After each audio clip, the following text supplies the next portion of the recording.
Welcome back, ladies and gentlemen. This is the Bearable Bull here. And I got this aggressively average content for you today. As guys, today I'll be interviewing the head privacy strategist at Hedera Hashgraph, Deborah Farber. I'm going to be asking her a lot of questions. Hedera related, NFT related, metaverse related, central bank digital currency related, and more. It's going to be one of my favorite interviews I've done yet, and I think all of you should stay tuned for when it does get released. In addition, guys, along those lines, on my OnlyFans, you guys will finally be able to see my organized trading portfolio. These are the coins I expect to make the most gains as far as high risk coins is concerned this bull run, and I highly recommend all of you take a look. Finally, in my Udemy course in the description below, I have posted lecture 149 discussing 3 cryptos that I believe are full-blown bull run signals for a warning. If you guys are in there, it's already posted, and that is lecture 149. Now, without further ado, I have some charts to show all of you. Guys, what we see currently is that crypto on the exchanges, available tokens are going down. What does that mean? What are we looking at here? The yellow line shows the amount of Bitcoin on the exchanges. And over here, this shows the amount of Ethereum on exchanges. What I'm trying to let all of you know is that this supply is going down. Self-custody is being executed, meaning as demand continues to grow, the price is gonna go up. Scarcity is gonna come into play. And I'm excited to see where crypto is about to go. We're headed into uncharted waters. And ladies and gentlemen, if you ain't getting it by now, you just ain't getting it. You better be in before it all takes off. Invest in your high quality cryptos now, as crypto has given us the opportunity to free ourselves. Don't let it pass you by. Now guys, I'm showing you this from TechDev. He states, total altcoin market cap also looks to be in a 2-week RSI channel. Its entire history seems to be following the pattern of 2 taps on the top line, followed by a third marking the altcoin market peak. It seems to me like we're about to achieve that peak, and he seems to be projecting a $5 to $7.5 trillion market cap when it's all said and done, meaning we have plenty of room to grow. Now guys, we had a very special update from Hugo, the CEO of Flare Networks, discussing a partnership that they have with AllianceBlock. They're giving access to DeFi to traditional financial institutions through compliant protocols. This will be beneficial for all parties.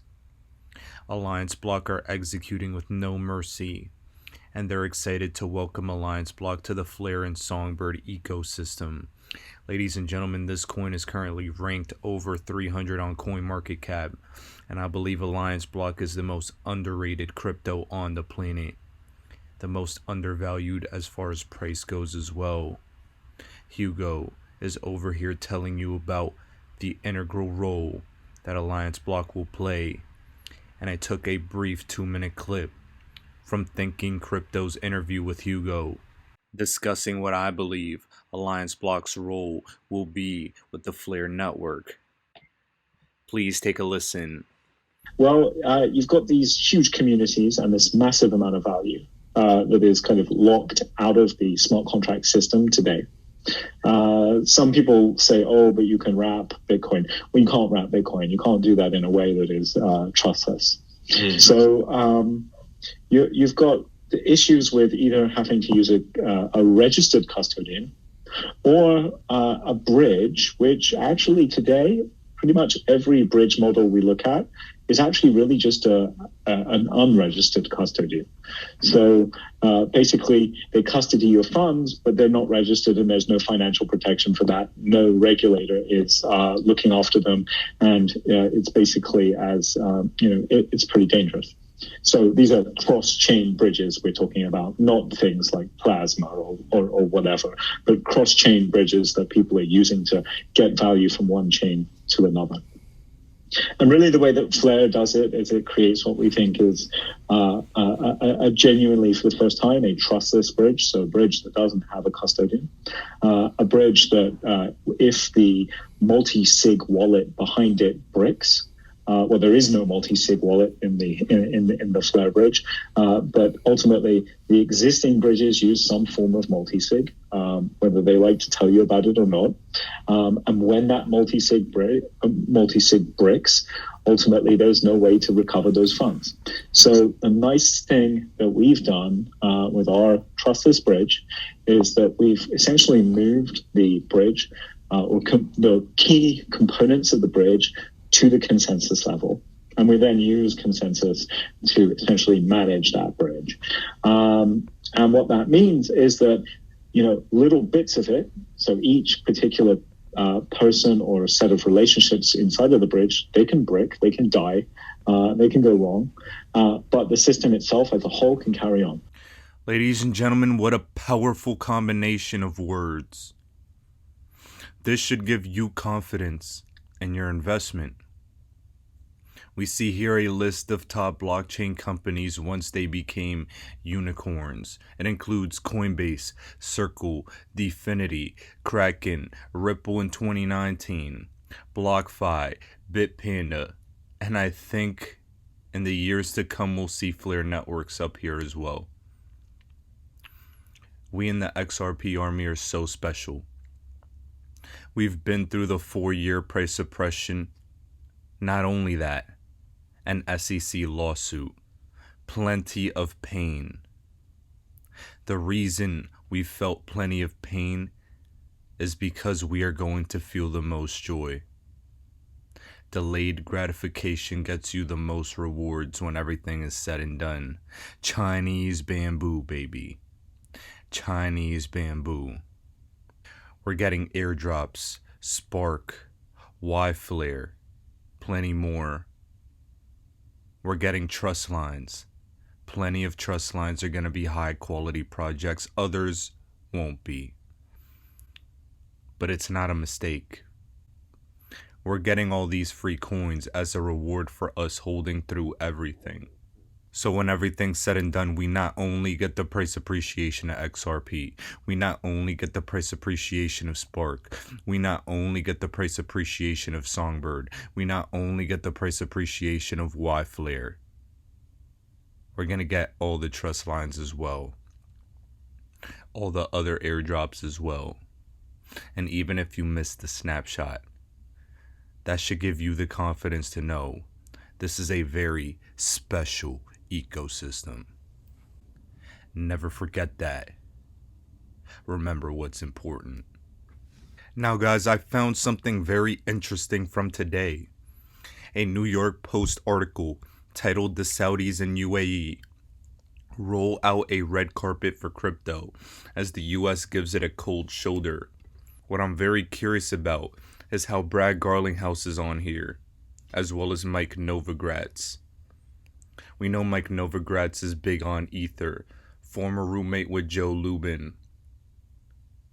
Brad Garlinghouse and Ripple will be the poster child of the crypto space once this case is said and done. They show Gensler and Yellen as the limiting variables in crypto adoption in the United States. And I just thought a mainstream media outlet like the New York Post talking about this means potentially good things are on the horizon. Why? This is a lot of media attention. And maybe to kind of hint as to where things are going. Bitstamp has stated they've enabled order types for these pairs. XRP USDT is included. And in my personal opinion, guys, this is the beginning of the end of this SEC case. This is something to take advantage of. This is something to get excited about. Let's see what happens. But one thing should be certain. To all of you, be in before the damn settlement. Even if there isn't a settlement, you better be in before price appreciation. Because once this baby takes off, there's no getting it back. We see things like a major politician and the mayor of Miami receiving 100% of his next paycheck in Bitcoin. This is monstrous. This is additional mainstream adoption in the United States. And it goes to show where the world is going. We see here that China's CBDC has been used for $9.7 billion of transactions. 140 million people have opened wallets for this digital yuan. Utility for central bank digital currencies are coming, especially in Asia first, eventually in the US in my opinion. We still have to wait and see as to how it rolls out, but this is factually happening. This is a global revolution to a digital currency age. And we have to have our eyes and ears to the streets, listening to everything that's going on across the planet. The whole world is ready. The US lags behind, but the US will be the last and biggest domino to fall in my opinion. Now Crypto Eddy posted this. There's already a launch project that intends to transfer 1% of the world's equity capital to the DeFi sector, and integration with RippleNet is on their roadmap. That 1% is over $950 billion, and she did post a video about it. The reason I tell all of you about this is because it goes to show the dent XRP, Ripple and XRP are trying to make.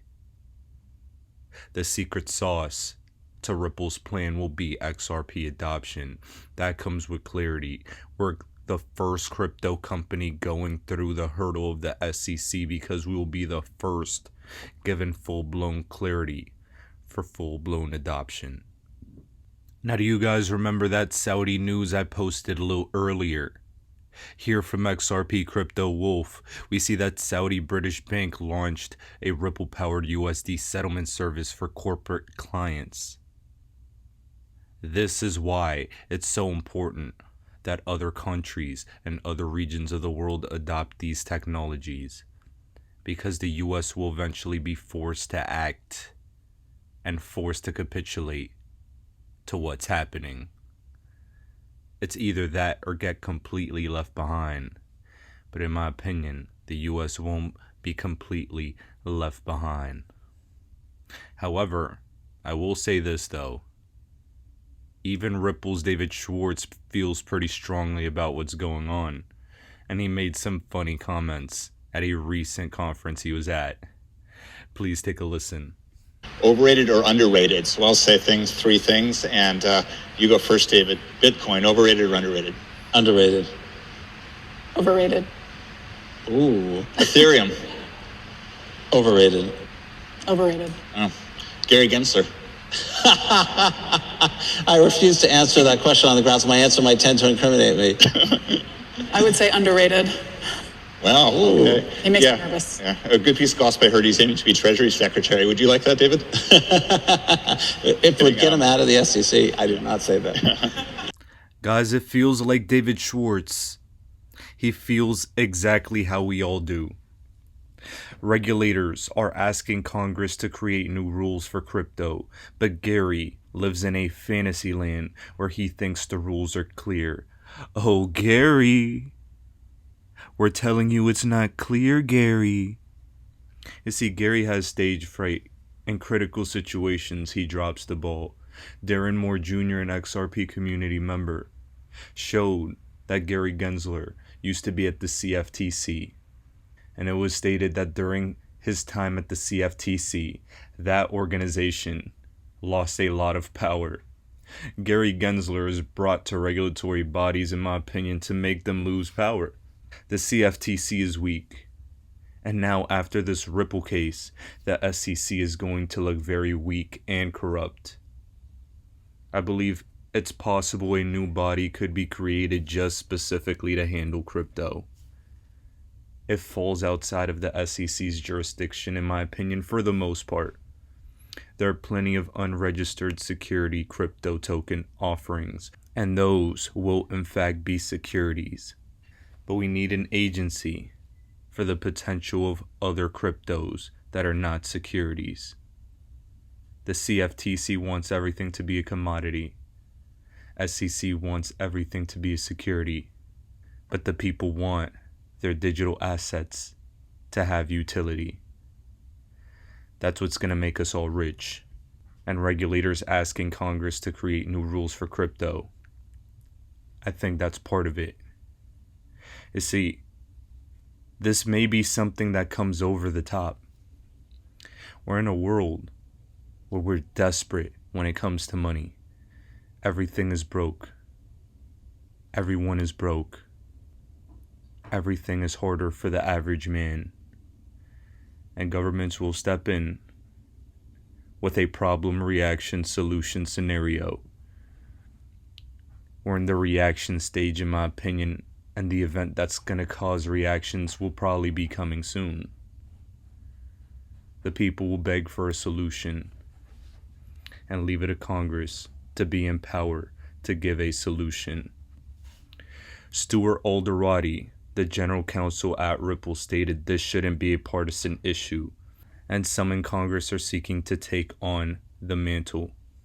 Unfortunately, while the U.S. as a whole flounders, other respected economic centers are seizing the advantage. To name just one, the EU. Brad Garlinghouse stated Chris Brummer is right. There is a lot at stake here, which is why we need Congress to play a leading role in providing guidance and clarity for not just stablecoins, as is recommended, but crypto broadly, as soon as possible. We're getting some hints that some intervention needs to be had by Congress. And if this is in fact the case,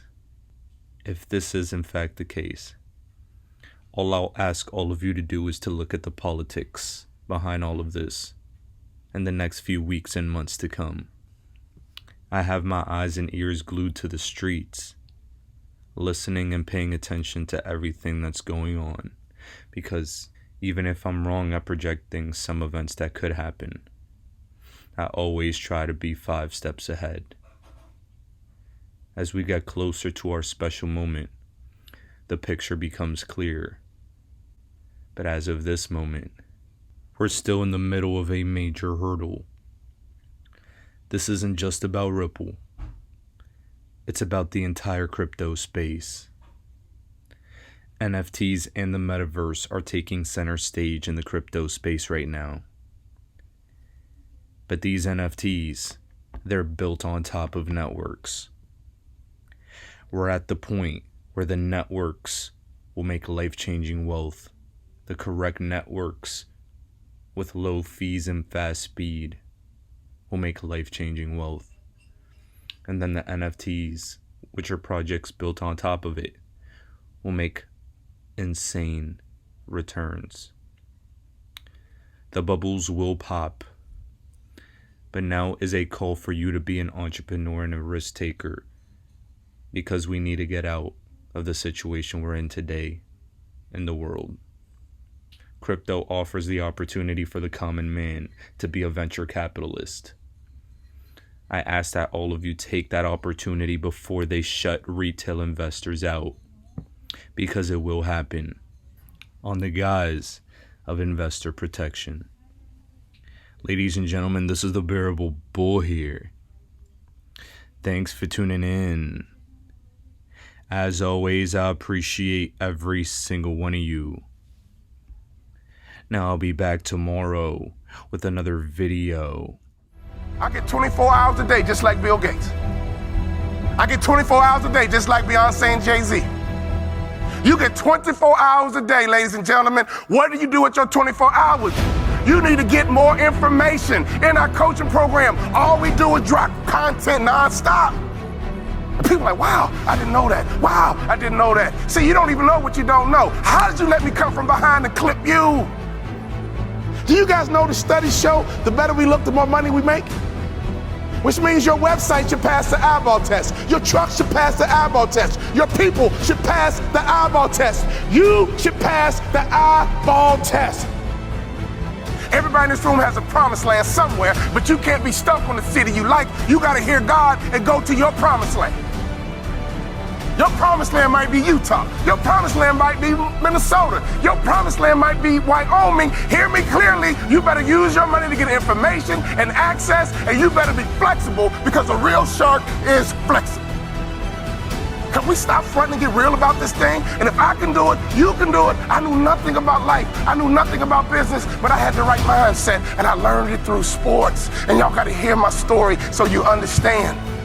I didn't even start on my college basketball team. I came off the bench. At the University of Minnesota, I came off the bench. But in my mind, you can bring me off the bench, but I'm an NBA ball player when you get through talking. When you get through, I'm an NBA ball player. And that's why I would walk around and say, you can't check me. You can't check me. You can't check me. If I was you, I would walk around every day and say, I'm a millionaire. I'm a millionaire. I declare it right now. I'm worth millions. I'm worth millions. I will receive my salary right now, but I won't accept it as my value.